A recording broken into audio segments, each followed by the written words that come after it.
Hi everyone, I'm Elizabeth, a marine biologist who goes rockpooling, explores the coasts and brings you facts about the ocean's weirdest but most wonderful creatures. But over the last 3 months, all my videos have been within the walls of my flat as I was isolated alone during the ongoing COVID-19 pandemic. I hope that these videos were entertaining, but even just putting this montage together, you as well as I had to stare at the same walls for a long time. I would like to say I do feel incredibly lucky to have been in a privileged position to be paid and have a safe place to live during this pandemic, but having no human contact for 3 months was incredibly tough. And I'm a marine biologist. Regular trips to the beach to explore has been a major part of my whole life, and for the first time I was cut off from that too. So, when the UK government allowed people living alone to also form a bubble with another household, I went home and, after some incredible hugs with my family, headed straight down the beach. This is a very special vlog because I get to be reunited with my favourite ocean friends after 3 months away, and as always, I'm bringing you guys along with me. Hi everyone, welcome to today's video. So, I have mindly changed location since the last time you saw me. I formed a support bubble, which you're allowed to do. Also means that now, after 3 whole months, even more than that, it might even be more than 3 months, I have not got near a beach. That's probably the longest in my life I've ever been away from a beach, which I know is a very privileged position, but growing up on an island right near the coast and always living near the coast due to my marine biology-ness, this has been really hard. So today,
make sure you don't miss out on me exploring this beach and more beaches to come for the rest of summer, then please make sure you subscribe and like this video.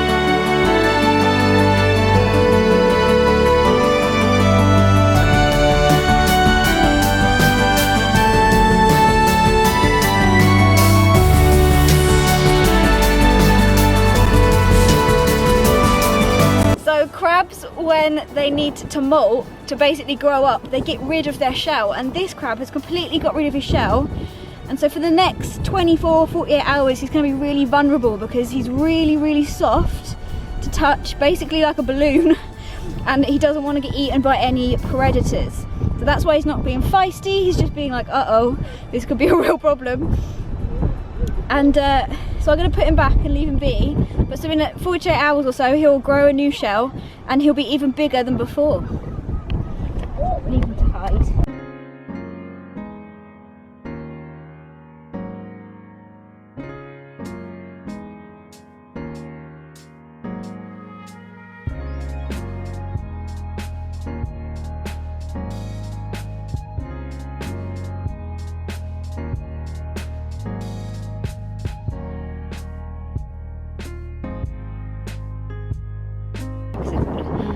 this one has had its shell for a while because it has gathered some of my favourite passengers.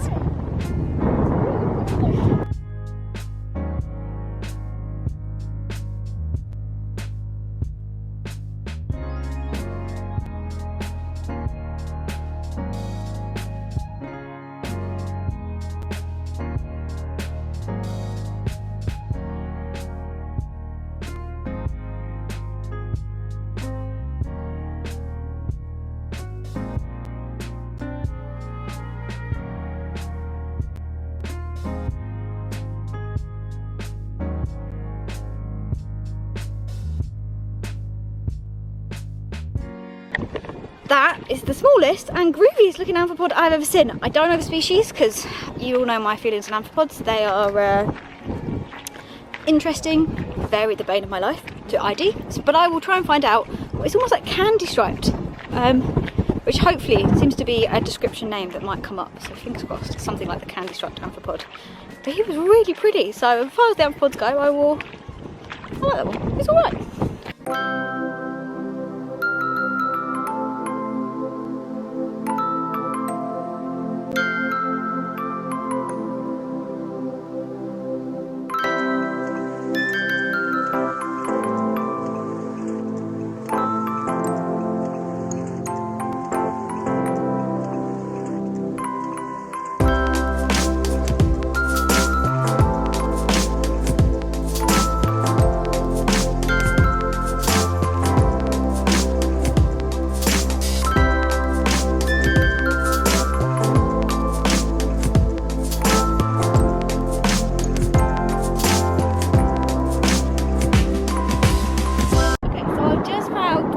I thought this was like a bit of old pipe because it's so unbelievably perfect. I thought it had to be man-made, which is stupid because nature is best at doing stuff like that. This must be, you can kind of see that inside it is a living creature, but it's some sort of worm, and I just think that is unbelievably incredible. This gorgeous, beautiful tube has been made out of sand by this creature. So I'm going to try and get some video footage of it because it's very windy, so you're probably not even going to get to hear this, and I'll talk about it later. So once I got my eye in, I started to see these cones everywhere, and I love that about going rock pooling, that every time you go you can find something different that you have never seen before, and then suddenly it's everywhere. I googled these species and they're actually known as ice cream worms because the tubes they form look like ice cream cones, although the worm inside definitely does not. It's just an incredible tube. It's very delicate. It's only 1 grain of sand thick, and it's formed by, as you can see slightly wiggling in the tube there, this worm species, which is a type of trumpet worm. At the front you can kind of see these things that look like fangs. Well, they're not, a bit of a clearer detail, and as he kind of comes out a bit later on you'll see it a bit better. They're actually bristles that they use to kind of take out particles and filter through the water as it stays in its tube and kind of actively feeds in that way. What blows my mind is that this worm, which, well, like most worms, looks like it should be in some sort of sci-fi alien film, forms such a delicate and gorgeous tube. I mean, look at it. It's more impressive than stained glass. It's an incredible find. And what I was saying earlier when it was really windy is that it's basically perfectly conical. It's kind of perfectly cone-shaped. And the fact that it just builds this just incredible structure, it just makes me have so much respect for, you know, animals and creatures. You know, there's that opinion that humans are the only ones that can form these perfect and great I suppose forms and structures, when actually nature has been doing it for far longer than we have, and it's just far more incredible to see it when an animal does it than I think any humans do. I'd just like to say there's a video coming up soon with a much closer encounter with this species in particular, and with me continuing to explore beaches like this. So make sure to subscribe to not miss out on that content. And if you like this worm, if you like this video, make sure to give it a thumbs up and comment below what other weird rock pooling creatures you have found. I'd love to have a conversation with you in the comments below. My little gator back, I love you so much. Oh, he's got bright eyes on.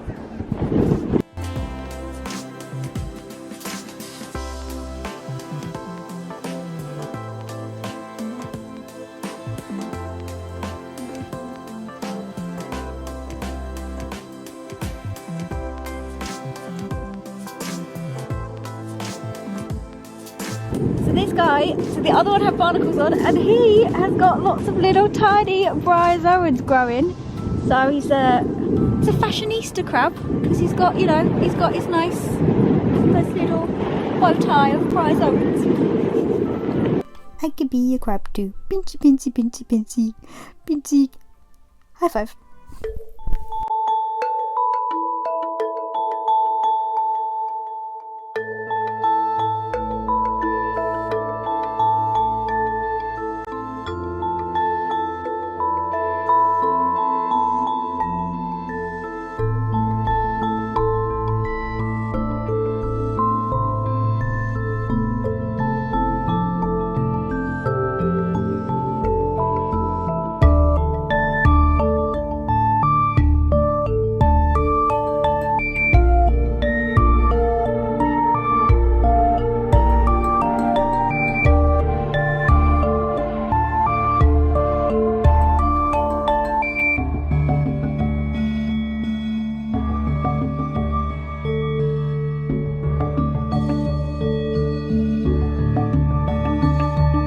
Moving from something that's very graceful and agile on the sandy shore to something which does move, but potentially in a slightly more clumsy and slow moving way. Though it still always amuses me that when cockles want to get their move on, they can, and they can actually bury and walk around the sand. When I say walk, I of course mean using a muscular tongue to kind of claw its way and push itself across, and also siphoning water into its shell and out again to kind of make room and pressure and push it in. It's not the usual style of walking, but maybe we could come up with some sort of weird commemorative dance. Then again, the cockle walk dance doesn't really sound that great, does it?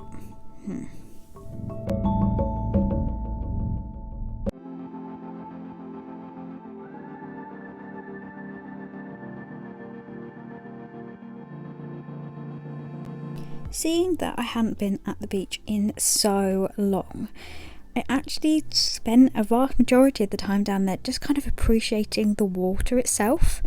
I really found it was just so therapeutic and lovely to be paddling through water, to be looking at the ripples and seeing the species move inside it, but it was really nice to spend a good couple of minutes kind of filming just the water itself and appreciating the ocean just so much.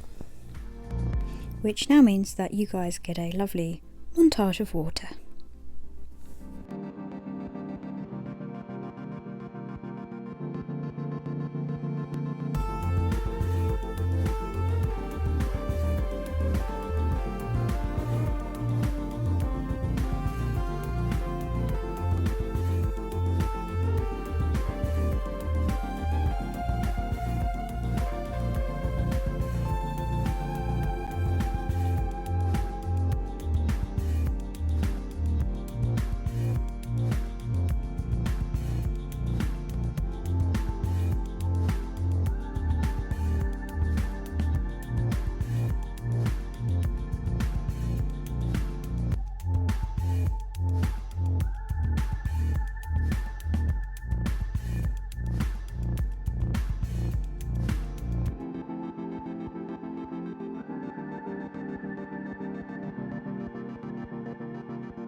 NUDIBRANCH! You can tell that the wind was very loud because it cut off what were very loud screams, which I shall now just recreate for you here. Oh my god, it's a nudibranch! Oh my goodness, it's so cute! Look at it, tiny little thing! I can't believe I've seen that. What the? How did I even spot that? Oh my god, I didn't even know you could find them on sandy shore beaches. Look at it, he's so cute! Oh my goodness! Look at it, just little wee, little long, and he's green, and oh my god, I can't believe I've not seen the sea for so long, and then here is my favourite little guys.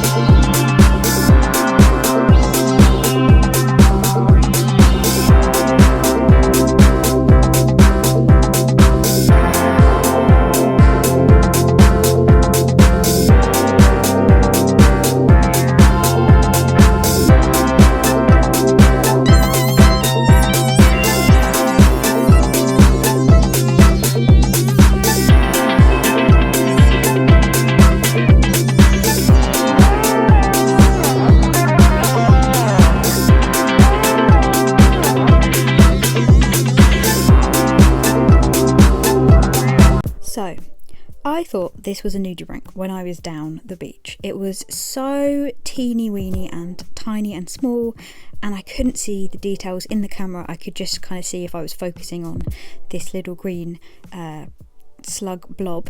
And it isn't in fact a true nudibranch. It is a species we have seen before. It is a sea hare, but it is a tiny, itsy bitsy, teeny weeny sea hare, and I couldn't believe it, and I didn't expect it to be a sea hare because I knew that you could kind of get different variations, but I'd only ever seen them when they're brown. But this guy probably eats a lot more of the green seaweed, and that has turned him green. What I didn't expect was also those gorgeous little spots to turn up, and they were just gorgeous on the nudibranch, and you can see his eyes and his like little flappy gill bits at the back. It was a really, really incredible and stunning find, and I didn't know that you could find them on sandy shores. I, for some reason, just thought it was more of a rocky shore kind of thing. I was blown out of my mind that I managed to spot this teeny weeny little bubba sea hare. But if you want to find out more about sea hares, they are the coolest and weirdest creatures probably on the planet. I have filmed a video of that, so that will be linked up above. But I can't believe we found this teeny weeny baby one. Look at him, he's so cute.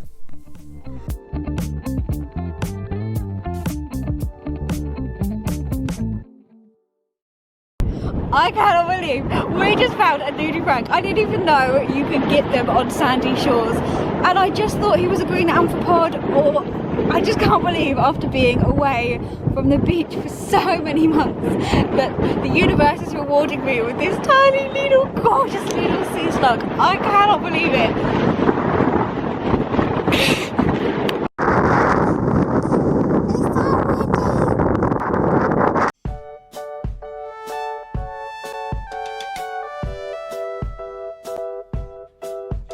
Here is some gutweed, and you can see that some of it has bleached. It's turned white and kind of clear, and that's to protect itself from the sun. By bleaching, it basically reflects back a lot more light and stops the sun kind of destroying the inside of it. If you want to find out more about seaweed and bleaching and how they survive in the sun, my documentary on survival on the shore talks all about it, so you can go and watch that now.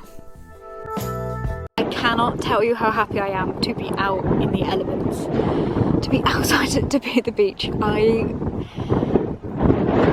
mean, I can't describe to you. I've tried probably, and probably tried so many times how much the beach and the sea means to me, and I was happy to stay inside to stay safe, and obviously the health of everyone is more important, but for mental health and just, it's so hard to be cut off from the sea. I can't tell you how happy it makes me to be here, to find wildlife, to film, to be here. I'm so lucky that I get to come back to the beach, and I never ever kind of take it for granted anyway, but it's I'm never going to take it for granted ever again. I'm just going to be down in this.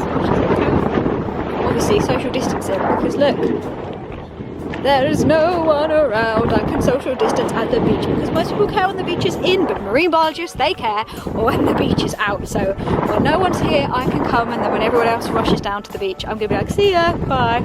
I'm going to be making the most of this glorious place and this glorious beach. We're going to have a lot more marine comcontent coming your way and a lot of exploring to do. So make sure to subscribe because so much exploring to be done. See you next Wednesday.